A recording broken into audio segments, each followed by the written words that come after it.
Hello everyone, स्वागत है आपका टीबीसी के अगले वीडियो में। इस वीडियो में कंटिन्यू करेंगे हम अपनी सी प्लस प्लस की लेक्चर सीरीज को और हम बात करेंगे बेसिकली कंट्रोल फ्लो के बारे में।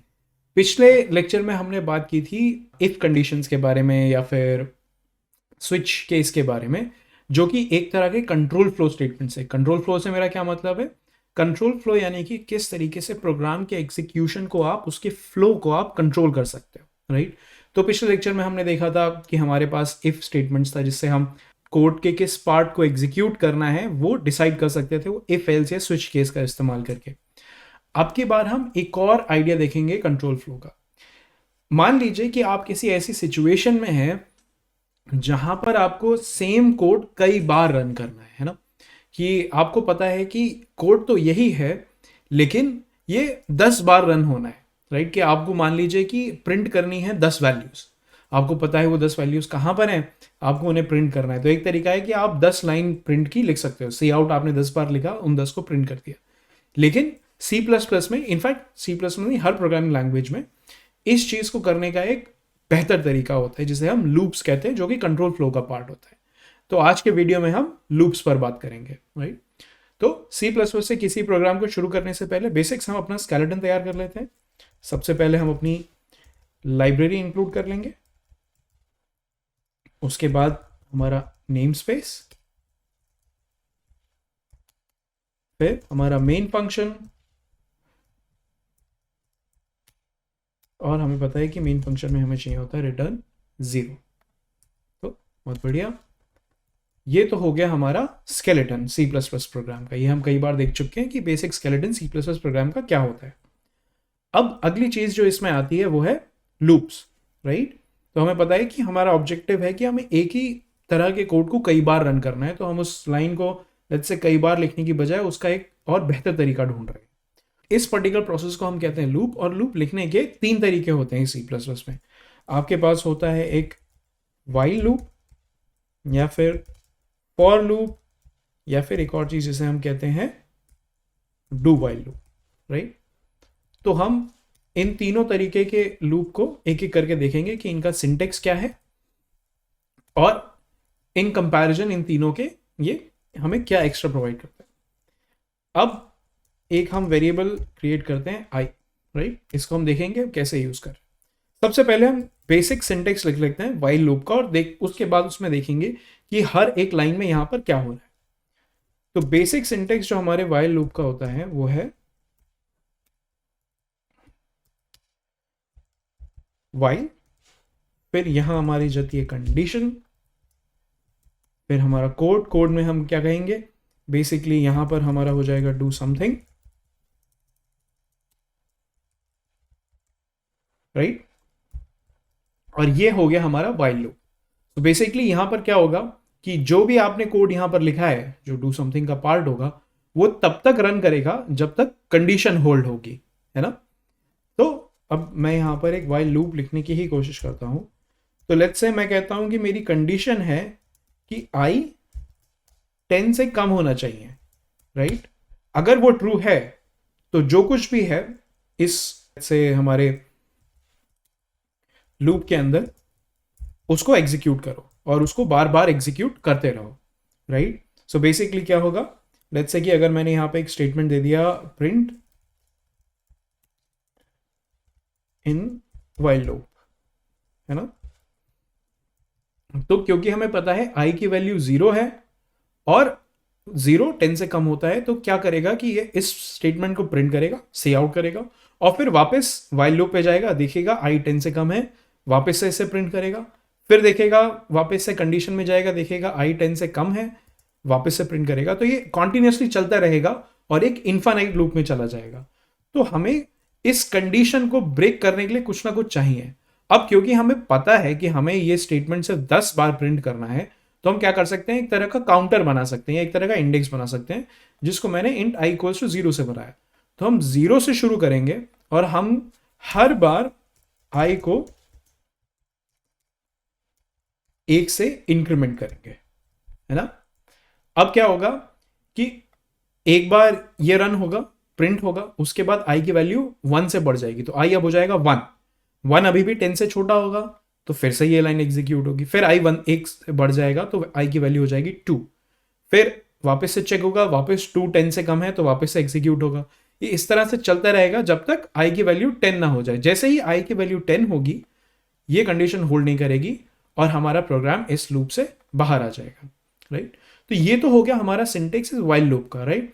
अब इसे हम रन करके देख लेते हैं और यहाँ पे इन वाइल लूप की जगह लेट्स से हम कह देते हैं in while loop with index, और यहाँ हम दे देते हैं आई और यहाँ हम दे देते हैं एंड लाइन, राइट। सेव करते हैं और अब इस प्रोग्राम को रन करते हैं।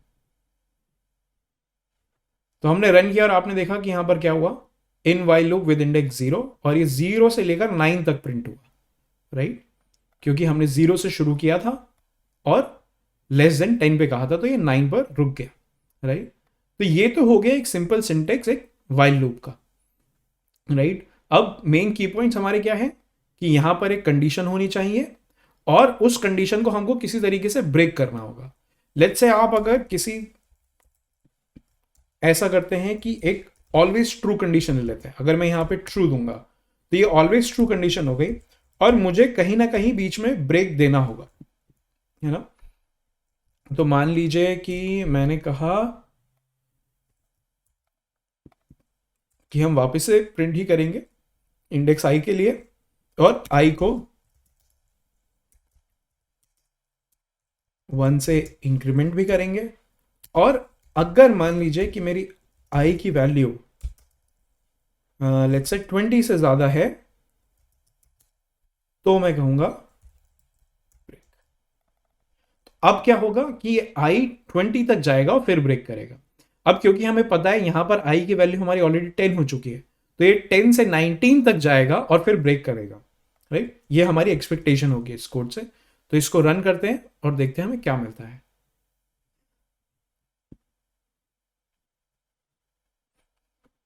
बढ़िया। तो आपने देखा कि ये पहला वाइल लूप 0 से लेकर 9 तक गया, फिर दूसरा वाइल लूप 10 से लेकर 20 तक जाएगा। अब जैसे ही वैल्यू 21 होगी तब हम ब्रेक कर देंगे, यानी कि हमने 0 से 20 तक प्रिंट कर दिया। अगर आप मान लीजिए आपको इसी तरीका के काउंटर बेस्ड लूप लिखना है, काउंटर से मेरा मतलब आई की वैल्यू आप मेंटेन कर रहे हैं, काउंट कर रहे हैं ऐसे कि कितनी जा रही है, तो इस तरह से इसको करने का तरीका ज़्यादा प्रिफरेबल होता है रादर देन कि आप इस वाइल लूप के अंदर एक और इफ कंडीशन डालें, राइट। आप डायरेक्टली उस कंडीशन को यहां पर रख सकते हैं, वो आपके कोड को ज़्यादा कंसाइज बनाएगा। तो ये तो हो गया आइडिया वाइल लूप का। अब इसी तरह से हमारे पास है फॉर लूप। फॉर लूप का क्या आइडिया है कि हमारा एक फॉर स्टेटमेंट होता है, इसमें सबसे पहले हमारे पास हम काउंटर को इनिशियलाइज करेंगे, तो हम अपने काउंटर की कुछ वैल्यू देंगे, उसके बाद हम काउंटर की कंडीशन देंगे और उसके बाद हम यहां पर काउंटर पे अपडेट देंगे। मान लीजिए यहां पर हम दे देते हैं हमारा काउंटर और फिर हम यहां पर, तो ये तो हो गया हमारा फॉर्मेट फॉर लूप का। अब फॉर लूप में आइडिया वही है जो हम वाइल लूप में कर रहे हैं, बस यहां पर क्या है कि इसको लिखने का तरीका और क्लियर होता है। कहने का मतलब कि मान लीजिए एक फॉर लूप मुझे लिखना है तो मैं ऐसे लिखूंगा, सबसे पहले मैं बोलूंगा कि मेरा काउंटर क्या है, तो मैंने एक इंटीजर टाइप वेरिएबल डिफाइन कर दिया काउंटर के लिए, j इक्वल्स टू 0, 0 से इनिशियलाइज करके। फिर मैंने कहा कि j 10 से छोटा होना चाहिए और अपडेट रूल मैंने दे दिया j++, ठीक। और उसके बाद मैंने कहा कि अब मुझे कर दो सी आउट यहां पर और मुझे चाहिए वैल्यू ऑफ j। मैंने लिखा है यहां पे वैल्यू ऑफ j और इसको मैं दूंगा j और फिर यहां हो जाएगा एंड लाइन, ठीक। तो अब आइडिया क्या है कि j से हमारा काउंटर शुरू होगा, तो यहां ये जो है ये हमारी स्टार्टिंग वैल्यू हो जाएगी काउंटर की, तो j 0 से शुरू होगा, फिर j हर स्टेप में वैल्यू 1 से इंक्रीमेंट होगा, राइट। तो j++ जो ये लिखा है इसका मतलब होता है j इक्वल्स टू j+1। तो हर एग्जीक्यूशन के बाद इस बॉडी में, बेसिकली लूप की बॉडी में जो कुछ भी लिखा है, इसके हर एग्जीक्यूशन के बाद j की वैल्यू 1 से इंक्रीमेंट होगी इस लॉजिक के रहते। और उसके बाद हम चेक करेंगे j 10 से छोटा है या नहीं। अगर j 10 से छोटा है तो हम लूप को कंटिन्यू करेंगे, नहीं तो हम लूप से बाहर निकल जाएंगे। इसे एग्जीक्यूट करते हैं और चेक करते हैं हमें क्या वैल्यू मिलती है। तो आप देखेंगे कि वैल्यू ऑफ जे हम देखेंगे यहाँ पे हमें मिली 0 से हमें मिली 1 2 3 और 9 तक, राइट, क्योंकि हमने कहा है जे हमेशा 10 से छोटा होना चाहिए। तो हम सेम चीज कर रहे हैं जो हमने वाइल लूप में की थी, बस इसको करने का तरीका थोड़ा सा डिफरेंट है। और क्योंकि यहाँ पे सारी चीजें इस स्टेटमेंट के अंदर डिफाइन होती हैं, तो इससे एरर होने के चांस कम रहते हैं। मान लीजिए कि बाहर आपने अगर वाइल लूप में लिखा इस तरीके से और काउंटर आपने कोई बाहर डिफाइन किया, तब दिक्कत आती है, क्योंकि हो सकता है कि काउंटर की वैल्यू कहीं चेंज हो रही है और आपको पता ना चले, राइट। तो वाइल लूप का मेन आइडिया ये होता है कि अगर मान लीजिए आपको इस तरह का लूप लिखना है जो हमेशा ट्रू हो, लेकिन किसी एक कंडीशन पे ब्रेक हो रहा हो, तब आप वाइल लूप लिखते हैं कि आपको ऐसी कोई चीज चाहिए जो हमेशा एग्जीक्यूट होते रहे और किसी एक कंडीशन पर अगर वो एग्जीक्यूट हो रही है तो ब्रेक हो जाए, नहीं तो हमेशा चलती रहे, तो वाइल लूप लेंगे। और अगर मान लीजिए आपको कोई ऐसी चीज चाहिए जिसको आपको पता है कि आपको इसको 10 बार या 20 बार या से 1000 बार ही चलाना है, इससे ज्यादा नहीं चलाना, तो आप एक फॉर लूप यूज करेंगे। अब इसके अलावा एक और लूप टाइप होता है जिसे हम कहते हैं डू वाइल।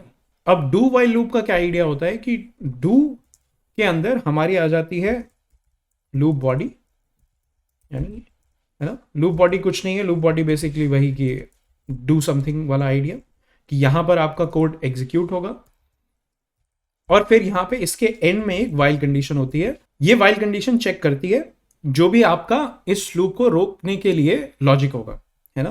तो यहां पर एक कंडीशन आएगी। तो अब डू वाइल लूप लिखते हैं। इसके लिए मुझे वापस से काउंटर चाहिए होगा, तो के लेते हैं जिसकी वैल्यू हम लेते हैं 1, और उसके बाद लेट्स से हमने हमारे लूप बॉडी में दिया कि सी आउट वैल्यू ऑफ के, और ये हो गई के और एंड लाइन, और उसके बाद हमें यहाँ पे किसी तरह का काउंटर देना होगा। तो हम यहाँ पे के प्लस प्लस भी लिख सकते हैं। ध्यान रखिएगा के प्लस प्लस लिखने का मतलब होता है बेसिकली के को हम के इक्वल्स टू के प्लस 1 लिख रहे हैं, दोनों बात एक ही हुई। इसके बाद अब हमें यहाँ पर मिलेगा एक वाइल स्टेटमेंट। वाइल स्टेटमेंट क्या कहता है? वाइल स्टेटमेंट कहता है बेसिकली एक कंडीशन के ऊपर, तो हम कहेंगे के बेसिकली 5 से छोटा होना चाहिए। तो जब तक के 5 से छोटा होगा तब तक ये लूप रन करेगा, उसके बाद ये लूप एग्जीक्यूशन बंद हो जाए। तो कोड रन करते हो, देखते हैं हमें क्या आउटपुट मिलता है। आप देखेंगे यहाँ पे हमें वैल्यू मिली 1 2 3 4। जैसे ही के की वैल्यू 5 हुई, ये कंडीशन ब्रेक हो गई और उसके बाद वो लूप से बाहर आ गया। तो ऐसे करके आप एक डू वाइल लूप भी लिख सकते हैं। तो ये तो हो गए आपके अलग अलग तरीके लूप लिखने के, और आप देख सकते हैं कि आप चाहे कोई भी तरीका इस्तेमाल करें, बेसिक आइडिया लूप का यही है कि आप सेम पार्ट ऑफ कोड को कई बार रन कर रहे हैं। तो यही फायदा होता है लूप का, यही यूज केस भी होता है लूप का। तो इसके साथ आज के लेक्चर को हम एंड करेंगे। अगर आपको कोई डाउट है या कोई सजेशन है तो हमें कमेंट सेक्शन में ज़रूर बताएं। मिलते हैं अगले वीडियो में। लाइक करें, शेयर करें, सब्सक्राइब करें।